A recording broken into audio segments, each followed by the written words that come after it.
Good morning, Flosstube. Welcome to my Flosstube channel. This is PD Stitcher. My name is Tamara. I am PD Stitcher here on YouTube and over on Instagram. I haven't shared why my name is PD Stitcher in a while, so I'll go ahead and kind of explain that again today. I live in the PD region of South Carolina, and I cross stitch. So, that pretty much sums up why I chose the name I did. We have the little PD River that runs right near here. I live about an hour and a half inland from Myrtle Beach. That seems to be the best way to explain to people where I live, because everybody the world over has heard of Myrtle Beach.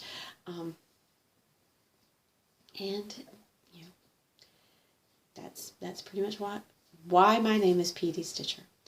This is Sunday, not Saturday. Today is Sunday, April 23rd, and it is about 8:45 in the morning. This is not the first attempt I've made to film this morning. I've been trying for a while now. I am joined with both dogs. One is right behind my chair on the floor, and one is over there on the bed. And they want to be together today. And I know I've mentioned in previous videos, if this is not your first time here, that when they are together, it is chaos. Might be why it's taken me several attempts to get this video filmed. It's not been as chaotic, but yeah, they're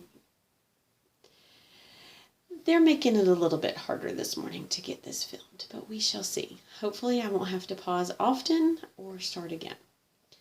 So if you are new here, welcome.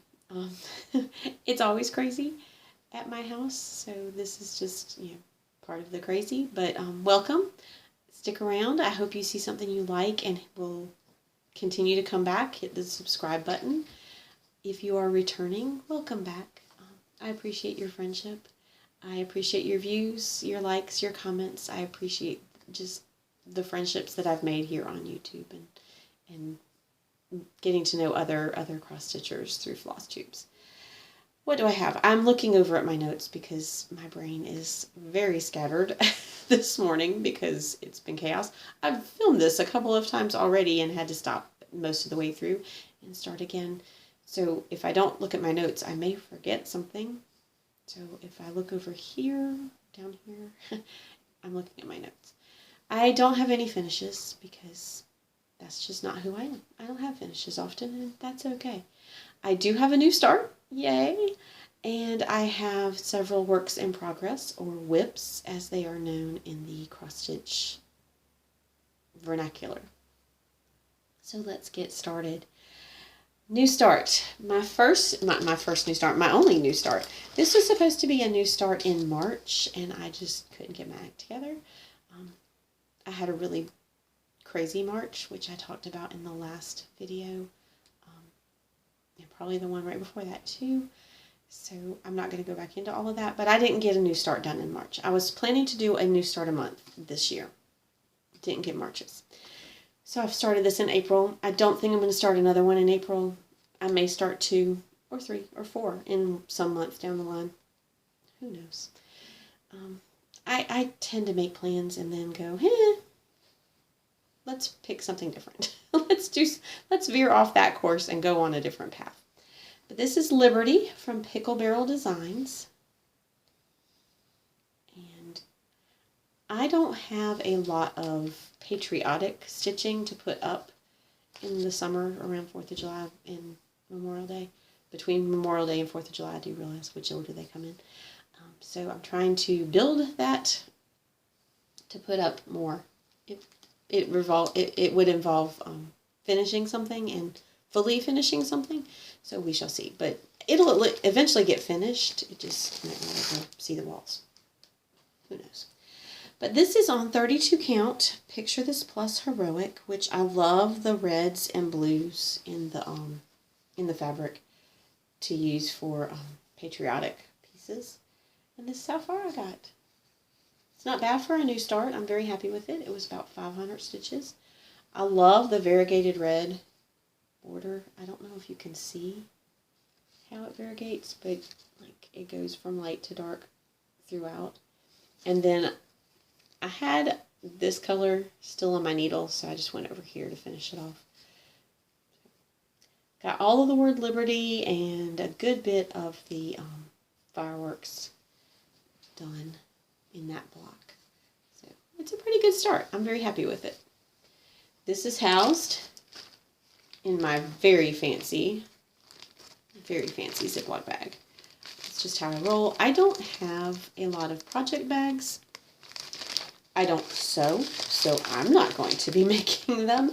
And I am on a limited budget right now because life, which I will talk about in the life section, which will be at the end. And if you're not here for that, I'll let you know before I start the life section, so you can skip out if you're only here for the stitching. But I don't have a lot of project bags, so Ziploc bags work, and I'm okay with that. So, works in progress, WIPS. What do I have? So my first one is Christmas 2.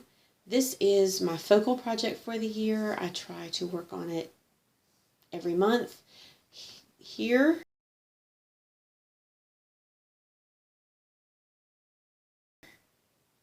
is the cover photo. The artwork is by Ciro Marchetti, and it is charted by Heaven and Earth Designs. Here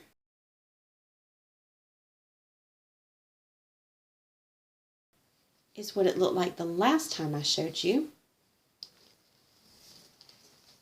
And here's where it is now. I've pulled down a good bit through here. It's getting there. I do use the Royal Rose method, and I do park my floss. So I know sometimes people get a little bit anxious when they see a lot of hanging threads. It works for me. I'm sorry if it makes you anxious to see it, but this works for me.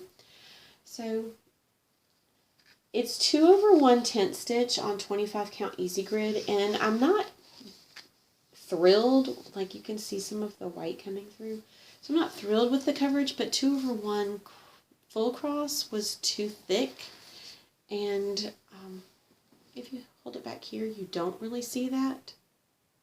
You don't see the gaps in it. And my philosophy at this point is, when I finish this several years from now, if somebody is at my home and they are looking that closely at something hanging on my wall, and they point out that there are white pieces of cloth showing through my stitches, I will very respectfully ask them to please leave, because this is my stitching and I'm happy with it, because they don't need to be that close. I stitch for me. I don't stitch for prizes or to put things in the fair. Those of you who do, I love to see them. I go and am in awe because they're so wonderful. It's just not me. That's not who I am. I don't stitch as, precisely and nicely to get, accolades or things like that. But I love my stitching and it makes me happy. So there's Christmas 2. My next one is The Office. It is from Stitcharea or Stitcharea on Etsy. Buster's deciding to be a little bit nosy right now. Buster, can you move? He's sniffing my lights. So, who knows? He may make an appearance. He may go back up there on the bed. He may have to pause this. I may have to pause this video and get him to settle himself.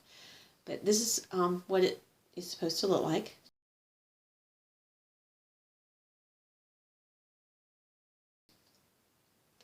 And here is where it was the last time I showed you.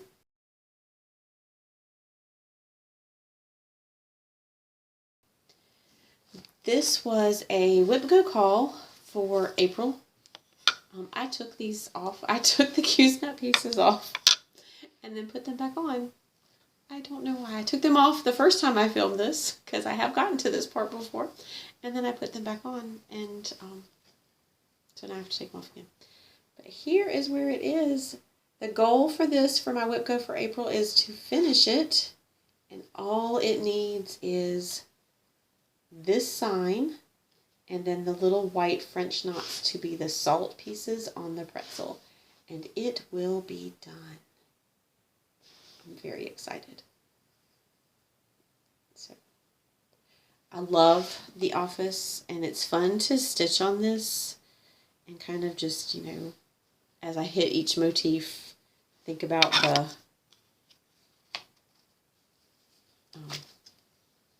the episode that came from. I'm going to put these Q-snap clamps back on because otherwise I'll have a big mess at the end. And since both puppies are in here with me, I don't want to give them any temptation to like chew up my pieces because fabric's laying out or craziness like that. All right, the next one was my other WIP Go call for April this month. My goal is 500 stitches, and I hit it, so I'm very excited. It's Shades of Autumn, and it is from the Just Cross Stitch October 2017 issue, and the artwork is by Banu Demiral, and here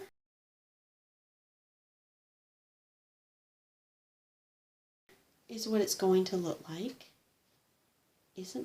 Aren't those autumnal colors just gorgeous? And here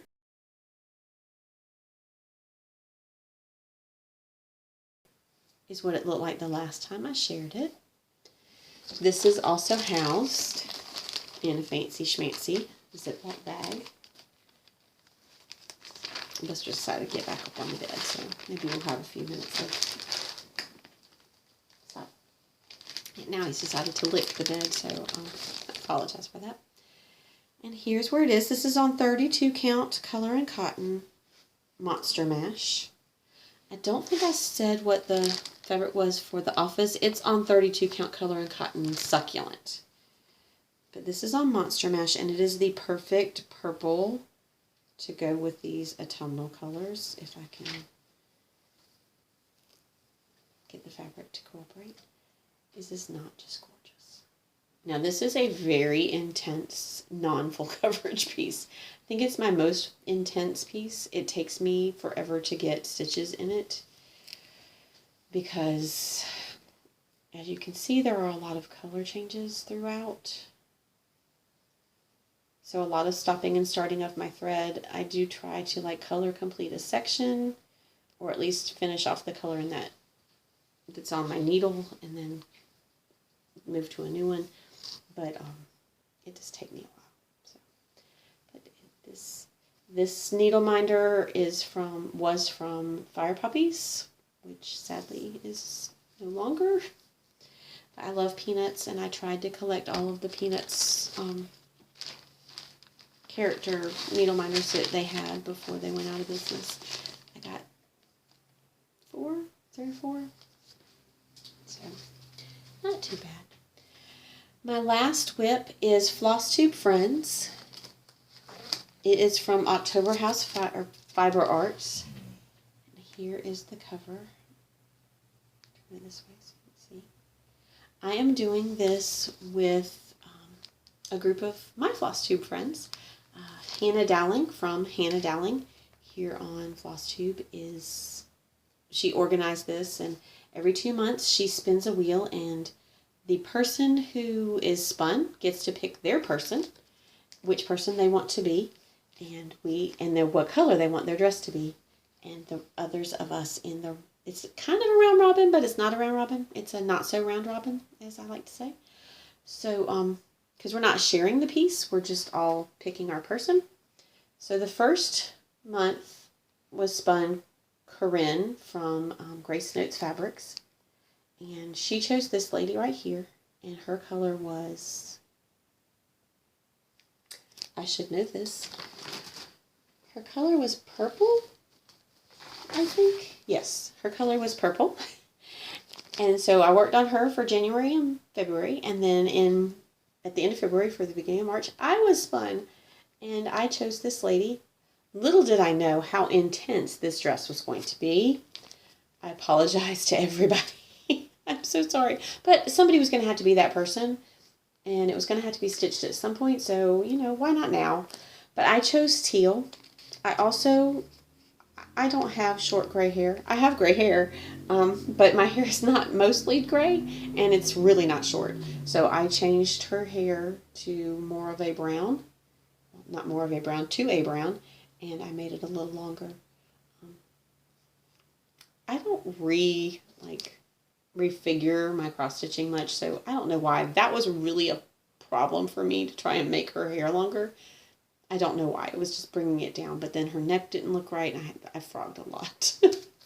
This is my froggy piece.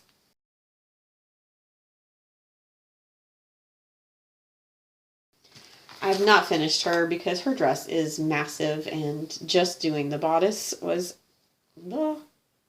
So there's what I have so far. I don't know. Her hair, like I said, I made it longer.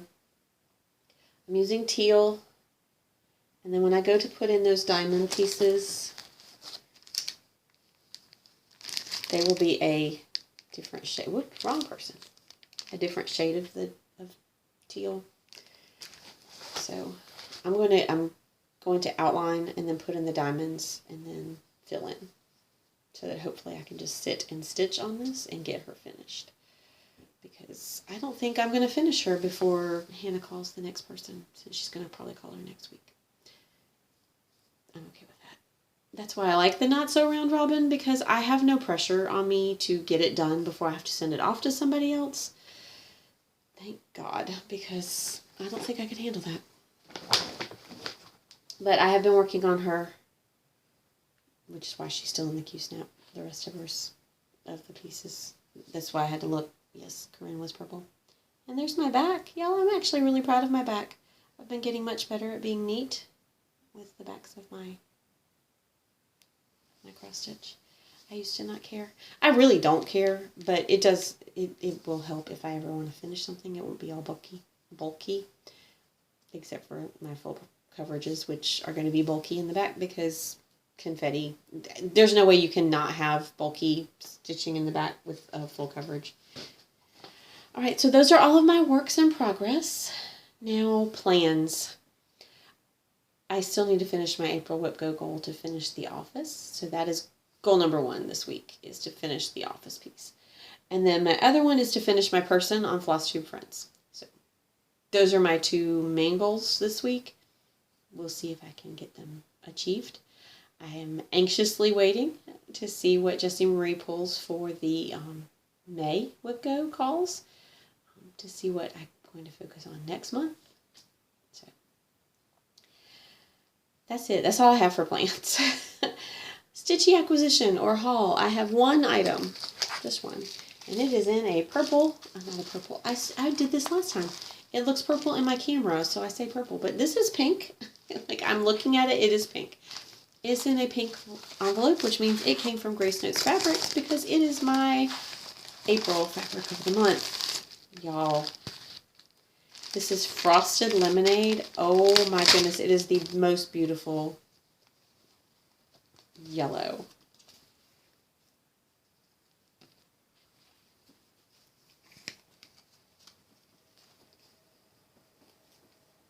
It is yellow. This is showing a little bit more green. Let me see if I hold it up to something white. You can, that's a little better. There we go. But it is such a pretty yellow. And it's not like overwhelmingly yellow. So I could probably find something to stitch on this. Some nice summery something. So that's it for haul. If you were only here for stitching, thank you. I hope you saw something you liked and will return and visit with me again. If you are here for and interested in more than just my stitching and want to hear what's going on in my life, here we go. So the last time I shared with you that we had quite a crazy March. I'm not going to go back over everything that happened in March, but suffice it to say, lots of doctor's visits for my girls, my youngest 2 girls, and injuries, not being able to compete in their sports, etc., etc. So now, the last 2 weeks. when I talked to y'all last, I told y'all that my youngest was going to have 2 weeks off from soccer because of spring break and the way her schedule fell for games. She was going to have 2 weeks between games that would give her time to heal. And she did. And they started back games this week. So on Tuesday, they had a game, and she was only allowed to play 10 minutes because they wanted her to heal. They were playing a team that's really good, and they were going to lose with or without her, so there was no reason for her to go out there and get injured. Great. She played 10 minutes. She came home. She was fine. And then Friday night, they had another game, and it was another important game, and this one they had a chance to win. And if they won, they had a chance to make it into the playoffs. So that's why they had saved her Tuesday so that she could play on Friday.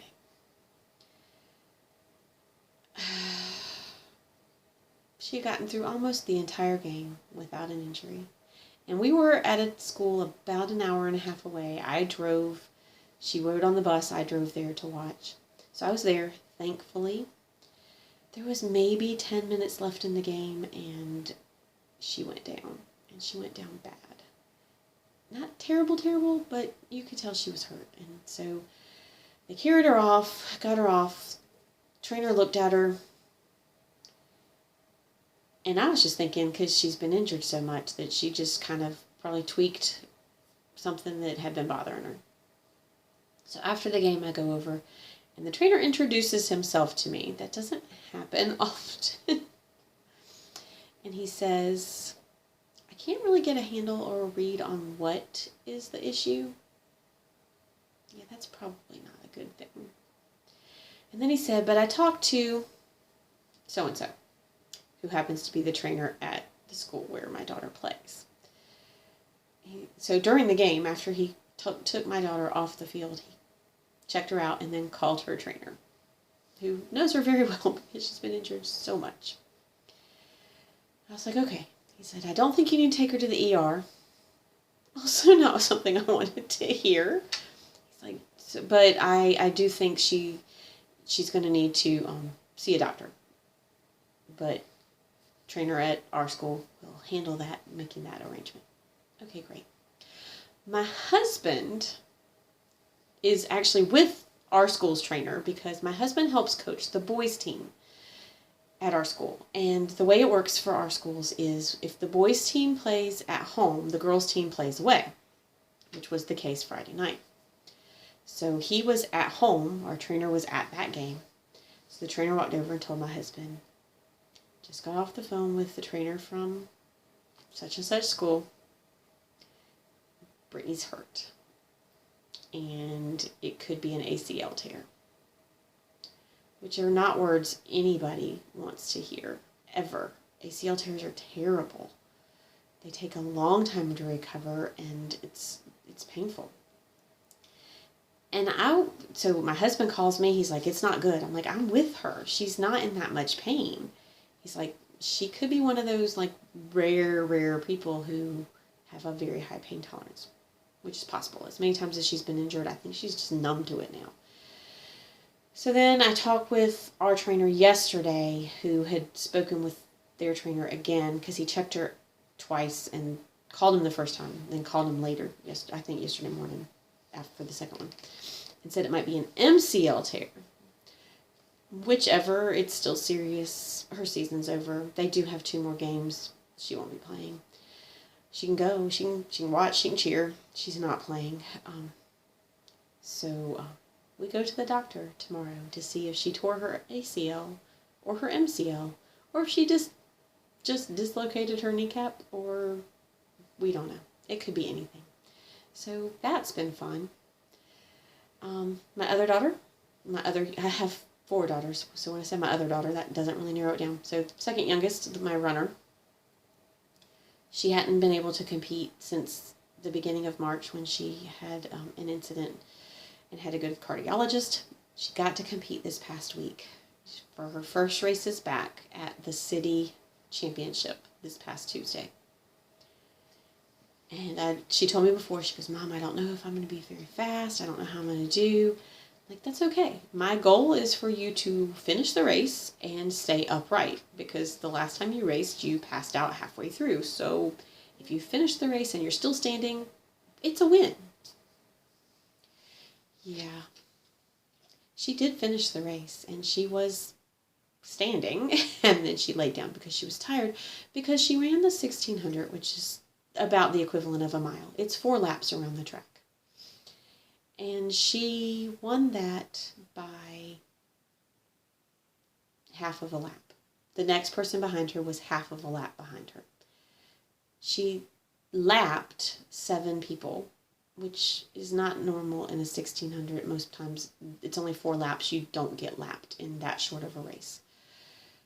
So she decided to show up and just run, and she did. And then she ran the 3200, which is approximately 2 miles. A little bit less, but approximately 2 miles. It's 8 laps around the track. For that race, they ran the boys and girls together. She won the girls' race. She came in 3rd overall. 2 of the boys beat her, but only 2. And she lapped every girl in the race during the race. And she lapped 2 of the boys in the race during the race. So she had a very good night for being her first meet back. And I'm really proud of how hard she's worked to come back, because having to sit out was mentally draining on her. I could see it. But she did really well with it. She kept good spirits and worked. Once she got cleared to start training again, she worked really hard and did amazing. And I'm really proud of her. So that was another thing this past week. And then yesterday, which gets us to why the dogs are able to both be in here and are not wild. So my daughter, Milo is her dog. He's the family dog, but she is his person. And she just adores him. So she took him out to use the bathroom in the backyard yesterday, and he has a habit of jumping the fence. So lately we've had to take him out on a leash. So she had him on the leash, and he was sniffling around. And all of a sudden he jumped back and barked as he was sniffling around. And he was sniffling around under, we have a camper in our backyard, and he was sniffling around underneath it. And so she looked to see if she could see anything, and she didn't see anything. So they came back in. And about 15 minutes later, the whole side of his face looked like this. Yeah, that's not good. This is at about 11:30 when we noticed his face was swollen. So I go online to see what time our vet closes on Saturdays, because we've never had to do a Saturday vet appointment. They close at noon. It's 11:30. We live about 15 minutes away. So I yell for her to start getting him ready and to get herself ready. We're going to the vet. I get my shoes on. I call the vet as we're walking out the door. I'm like, can you see him? I think he got bit by a snake. We'll be there in 15 minutes. So we did make it. And he was bit by a snake. When the vet looked at him, you could see 2 puncture marks in his face. Got a lot of antibiotics, got a lot of pain medicine, got a lot of Benadryl to make the swelling go down, and got some fluid to help dilute just in case there was venom. We don't know what kind of snake it was because we never saw it, but you could tell it was a snake bite just because he did have 2 marks on his face. We're pretty sure it was probably a copperhead. It's looking now like it might have been a dry bite because he's been fine. He's got fluid around his face because they did give him fluid to, they gave him a shot of fluid to help dilute anything that may be in his system. And he's just not quite his bubbly, active self, which, I hate for him that he had to go through this. But it does make it easier for me to film a Flosstube, so there's a positive. But he's doing good. He's fine. We've been keeping an eye on him.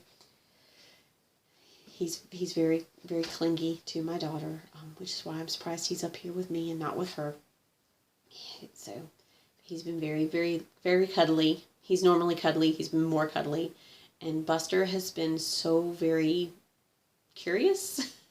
Buster usually doesn't go around Milo with, like, just because Milo is active and Milo likes to play, and Buster's not always wanting to play, so sometimes he just kind of avoids Milo.